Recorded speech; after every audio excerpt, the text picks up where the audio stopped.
बिस्मिल्लाहिर्रहमानिर्रहीम। अस्सलाम वालेकुम नाज़रीन, आप यूट्यूब चैनल देख रहे हैं। मैं इमरान खान हूँ। पाकिस्तान में ईद का दूसरा दिन है। कुछ बड़ी खबरें नहीं हैं पाकिस्तान से, लेकिन लोगों को इसी बात पे तशवीश है कि उनका सबसे मकबूल लीडर वो अभी भी जेल में है और इमरान खान साहब की मुलाकातें बंद हैं। उन्हें कैद तन्हाई में रखा गया। ये बहुत बड़ी तकलीफ़ है। मैंने एक ईद ISI की हिरासत में कैद तन्हाई में गुजारी थी। वो बहुत तकलीफ़ होती है। उस वक्त आपको याद आता है कि आप कैसे ईद पे कुर्बानी करते हैं, कैसे आप दोस्त अहबाब हैं उन्हें आप मिलते हैं। बहुत सारा कुछ, पूरी ज़िंदगी का मंजर आपकी आंखों के सामने से गुजर जाता है। लेकिन इमरान खान साहब एक बहुत बड़े मकसद के लिए इस वक्त जेल में हैं और वो इन चीज़ों से बहुत आगे अपने आप को निकाल चुके हैं। लेकिन उनका दुश्मन, उनका मुखालिफ, वो इन चीज़ों से आगे नहीं निकला। वो छोटी छोटी तकलीफ़ें देकर ये समझता है कि वो इमरान खान को तोड़ लेगा। देखिए, हर आदमी की एक लिमिट होती है। बहुत मुमकिन है कल को कोई ऐसी डेवलपमेंट आए कि हम सब हैरान हो जाएं। लेकिन बज़ाहिर जो दिखाई देता है, इमरान खान जितनी मार खा चुका है, इसके बाद तो टूटना उसका बनता ही नहीं है। जिन हालात से इमरान खान गुजर चुका है, अब तो सिर्फ इतना है कि इमरान खान फेस सेविंग दे दे, और वो भी इस नौयत की कि ठीक है, तुम लोग पीछे हटो, अपनी बैरकों में वापस जाओ, मैं तुम्हें रास्ता बना कर देता हूं। इससे ज़्यादा तो इमरान खान कुछ नहीं कर सकता। अब इमरान खान ये तो नहीं कर सकता कि आसिम मुनीर पाकिस्तान में हुकूमत करे और अर्दली तब्दील हो जाए, कि शहबाज शरीफ की जगह दूसरा अर्दली या तीसरा अर्दली, या इमरान खान का आदमी या इमरान खान खुद। ये अब इमरान खान से नहीं होगा। वो ये कर नहीं पाएगा। ये उसकी शख्सियत नहीं है। बहरहाल, इमरान खान साहब, ये वाकई तकलीफ दे है कि वो कैद तन्हाई में है ईद के दिन, उनकी फैमिली के लिए, उनके अपने लोगों के लिए जिनके साथ उन्होंने अपनी पूरी ज़िंदगी गुजारी है, या खुद इमरान खान के लिए। ये बहुत तकलीफ दे चीज़ है। अब नाजरीन, आ जाएं बैन अवी खबरों पर। तो सबसे पहले तो जो बड़ी खबर है वो ये है कि ईरान ने अब जवाबी कार्रवाई की है अमरीकी अड्डे पे। अमेरिका ने 2 मरतबा, और बाज़ रिपोर्टों के मुताबिक 3 मरतबा, ईरान की जो बंदर अब्बास का इलाका है, बंदरगाह वहाँ पे अटैक किया, जिसे जनूबी ईरान भी कहते हैं। ईरान ने बार बार वार्निंग दी और उसके बाद फिर ईरान ने एक जवाबी हमला किया है। ईरान का जवाबी हमला कुवैत में किया गया। ईरान ने दावा किया कि कुवैत में वो अमरीकी बेस है जिसे इस्तेमाल किया गया ईरान पर अटैक के लिए, या बंदर अब्बास के इलाके में अटैक के लिए। तो हमने वापस अटैक उसी बेस के ऊपर किया है। अलैहिस्सलाम वहाँ पे एक एयर बेस है। ज़्यादा इम्कानात ये है कि शायद उसके ऊपर ईरान ने कोशिश किया अटैक करने की। अमेरिका का मौक़िफ़ कुछ और है, ईरान का मौक़िफ़ कुछ और है। ईरान ने कहा जी हमने जो हमला किया वो कामयाब हुआ और उसमें हमने नुकसान पहुंचाया, जबकि अमेरिका का मौक़िफ़ ये है कि हमने ईरान को नुकसान पहुंचाया और ईरान की जानिब से 1 मिसाइल और 5 ड्रोन जो दागे गए उन सबको फ़िज़ा में तबाह कर दिया गया। ये सेंटकॉम का ये मौक़िफ़ आया। अब हकीकत क्या है, ये पहले भी अमेरिका अपना नुकसान छुपाता था और ईरान जो है वो भी अपना नुकसान कम करके बताता था, और अमेरिका ईरान का नुकसान ज़्यादा करके बताता था, और ईरान जो है वो अमेरिकी नुकसान के ऊपर भी सबूत देता था। तो अब मामला ये है कि आने वाले दिनों में पता चल जाएगा कि कुवैत में अमेरिका को नुकसान हुआ या नहीं हुआ। लेकिन ईरान ने बड़े लंबे टाइम के बाद, लगभग 2 महीनों के बाद, वापस एक जवाबी कार्रवाई की है जंगबंदी के बाद। और ये जवाबी कार्रवाई जो है इसमें इजाफा हो सकता है, क्योंकि ईरान ने एक स्टेटमेंट भी यहाँ पे जारी किया है और ईरानी क़यादत ने एक आला सतही मीटिंग के बाद ये बाकायदा ऐलान जारी किया है कि अगर अमेरिका ने दोबारा हमला किया जनूबी ईरान पर तो फौरन शदीद रद्द-ए-अमल आएगा। इसका मैकेनिज्म बना लिया गया है। लेकिन इसको आप समझें कि ईरान ने होल्ड कर लिया था अपनी पूरी फोर्सेस को और उन्हें ये आगाह कर दिया था कि कोई भी हमला करने से पहले इजाज़त लेनी पड़ेगी।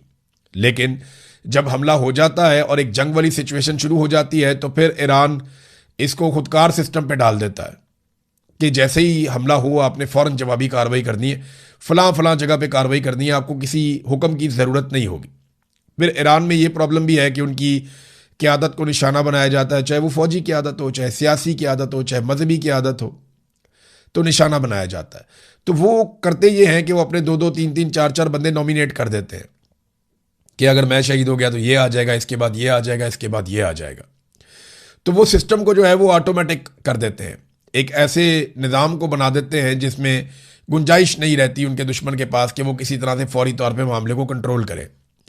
तो अब ईरान शायद उसी मुकाम पे पहुंच गया और उनकी क़यादत ने यह फैसला किया है कि अगर अमेरिका ने अब दोबारा जनूबी ईरान के ऊपर अटैक किया तो फ़ौरन शदीद रद्द-ए-अमल आएगा। उधर डोनाल्ड ट्रंप को इस बात पे गुस्सा है कि वो निकालना चाह रहे हैं अपने करीबी टैंकर्स को, ऑयल टैंकर्स को, अपने दोस्तों के ऑयल टैंकर्स को स्कॉट करके, और ये साबित करना चाह रहे हैं कि अमरीकी निगरानी में यहाँ से टैंकर्स निकल सकते हैं। अब अमेरिकन मीडिया रिपोर्ट कर रहा है कि ट्रंप इस बात पे बहुत गुस्से में है कि चाइना के जो ऑयल टैंकर्स हैं वो बगैर किसी स्कॉट के, यानी कोई सिक्योरिटी ना उनके आगे ना उनके पीछे, कोई बैरी जहाज़ या एयरक्राफ्ट उनको जो है स्कॉट नहीं कर रहे होते, वो अपना झंडा लगाते हैं। चीन के ऑयल टैंकर्स वो पहले आबना हुरमत में से गुजरते हैं, ईरानी उन्हें सलाम करते हैं, उसके बाद वो अमरीकी नाकाबंदी में से गुजरते हैं, अमरीकी उन्हें सलाम करते हैं और वो चले जाते हैं अपना तेल लेकर अपनी सरजमीन पे। इस वक्त तो सिचुएशन ये है। इससे डोनाल्ड ट्रंप को तकलीफ उस वक्त हुई जब अमेरिका ने कोशिश की कि स्कॉट करके कुछ कंटेनर्स को निकाला जाए आबना हुरमत में से ताकत के बलबूते पर। जब उन्होंने ये करने की कोशिश की तो ईरान ने उनको रोकने के लिए ताकत का इस्तेमाल किया और फिर इन्हें पीछे हटना पड़ा। तो इस बात पे भी डोनाल्ड ट्रंप को बहुत तकलीफ है और वो बहुत गुस्से में है कि जनाब ये बगैर सिक्योरिटी के चाइना यहाँ से जा रहा है, हम सिक्योरिटी फ्राहम करने के बावजूद यहाँ से ऑयल टैंकर्स को नहीं गुजार पा रहे। देखिए, इसमें दो बड़ी वजूहात हैं कि अमेरिका यहाँ से स्कॉट करने के बावजूद, सिक्योरिटी देने के बावजूद, हथियारों से लैस जंगी जहाज़ों को लाने के बावजूद यहाँ से क्यों नहीं गुजर पा रहा। वजह यह है कि ये आबना हुरमज़ स्ट्रेटेजिकली ऐसे मुकाम पर बनी हुई है कि यहाँ से जो मकामी लोग हैं उनकी मर्जी के बगैर गुजरना मुश्किल है, क्योंकि ये बहुत पतली हो जाती है इस जगह पे आके। एक तरफ ओमान है, एक तरफ ईरान है, और ईरान ने अपनी फ़ौज और अपनी कुव्वत वहाँ पे इकट्ठी की हुई है, चाहे वो नेवी है, चाहे वो थोड़ी बहुत उनकी एयरफोर्स है या उनके मिसाइल और ड्रोन्स हैं, वो उसकी निगरानी करते हैं। फिर समंदर में ईरान के पास कुछ ऐसे हथियार हैं जिनका तोड़ भी नहीं है। फिर उसने बारूदी सुरंगें भी बिछा दी हैं पानी के अंदर, उसका सिर्फ ईरान को पता है कि वो कहाँ पे हैं या नहीं। तो ये जो आबना हुरमज़ जो पहले ही बहुत बारीक है, उसको और बारीक कर दिया वहाँ पे जगह जगह पे ईरान ने बारूदी सुरंगें पानी के अंदर बिछाने के बाद। तो अब एक बिल्कुल पतली सी एक राहदारी है जहाँ से गुजरना होता है बैरी जहाज़ों ने, जो ईरान ने रास्ता दिया हुआ है। अब वहाँ आप बड़े आराम से फायरिंग कर सकते हैं, शेलिंग कर सकते हैं, इवन मार्टर फायर कर सकते हैं। तो अमेरिका के लिए बहुत मुश्किल है कि ऐसे टैंकर्स को वहां से लेकर चले जाएं जिनके अंदर तेल भरा हुआ है, क्योंकि वो तो पहले ही खतरे में होते हैं और ईरान वहां पे हथियार लेकर बैठा हुआ है। तो नंबर एक, जो स्ट्रेटेजिकली जिस जगह पे ये आबना हुरमुज़ है, ये ईरान के लिए एक ऐसा पॉइंट है जहां पे उसकी बालादस्ती है, और अमेरिका के लिए एक ऐसा पॉइंट है जहां पे वो वीक है। दूसरा, अमेरिका जो और अमेरिकन फौजी जो है वो हज़ारों मील दूर से आए हुए हैं, जबकि ईरानी फौजी यहीं पे रहने वाले हैं, मकामी है।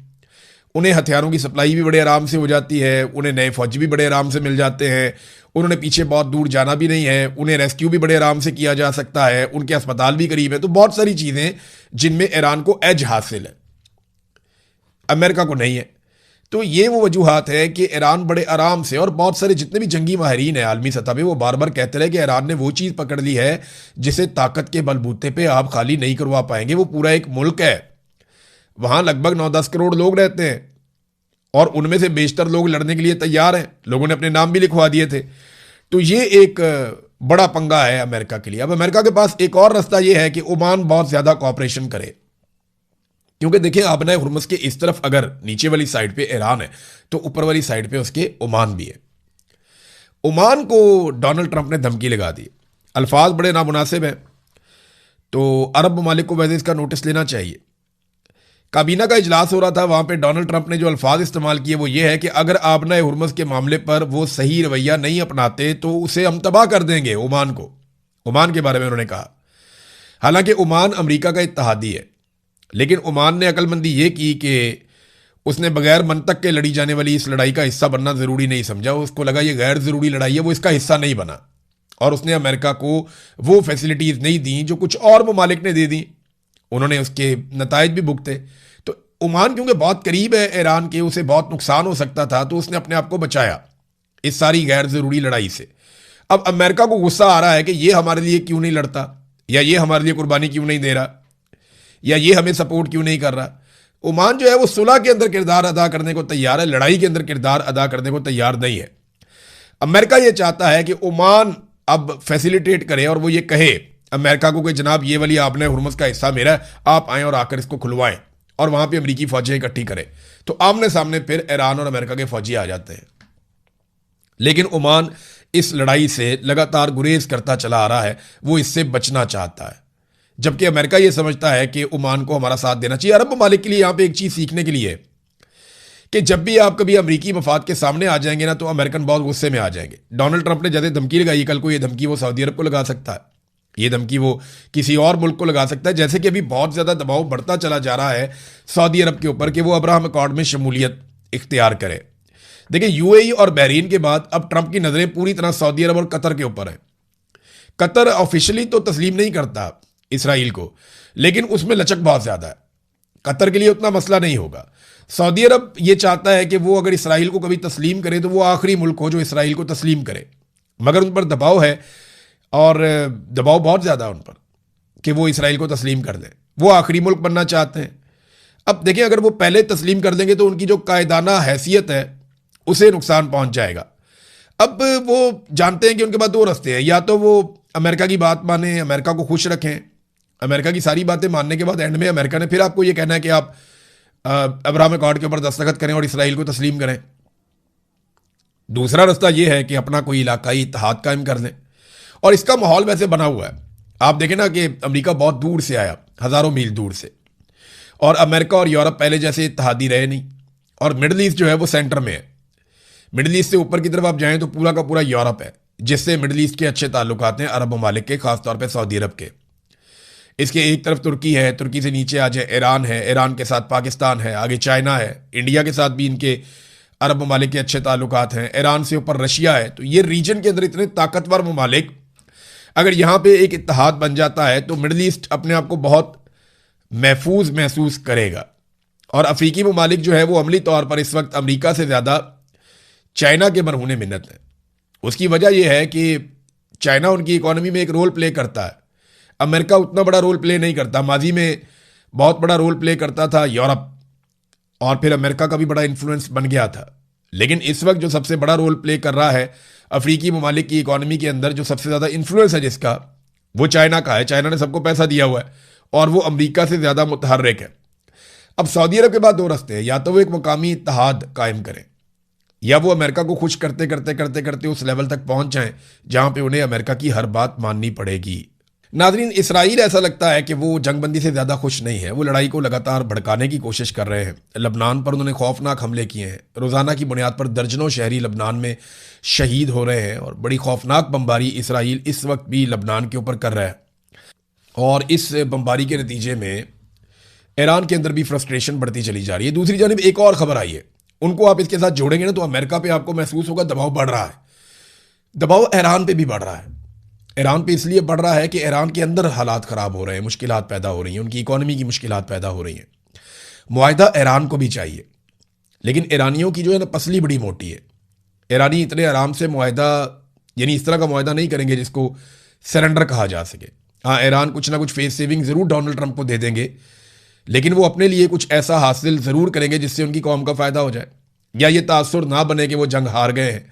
वो तारीख में भी जंग नहीं हारना चाहते, क्योंकि तारीख ईरान की बड़ी शानदार रही है माजी में भी। अब एक और मुसीबत ये बन गई है कि रूस ने जब हमले तेज़ कर दिए कीव के ऊपर, यानी यूक्रेन पे रशिया ने बहुत खौफनाक अटैक शुरू कर दिए। और ये अटैक शुरू होते हैं जब प्यूटन दौरा करते हैं चीन का, प्यूटन वापस जाते हैं, और उसके बाद मैं ये नहीं कह रहा कि चाइना ने कहा, लेकिन उसके फ़ौरन बाद आप देखें यूक्रेन के ऊपर रशिया के हमले बहुत तेज़ हो गए। अब यूक्रेन का जो सदर है ज़ेलेंस्की, उसने खत लिखा डोनाल्ड ट्रंप को, और उसने कहा जी जितने हो सकते हैं आप हमें गोला बारूद फराहम करें, हमें हथियारों की ज़रूरत है और बहुत सारे हथियार चाहिए रूस का मुकाबला करने के लिए। उन्होंने अपनी डिमांड डाल दी है। यहाँ अमेरिका और इसराइल पहले ही बहुत सारे हथियार फूंक चुके हैं।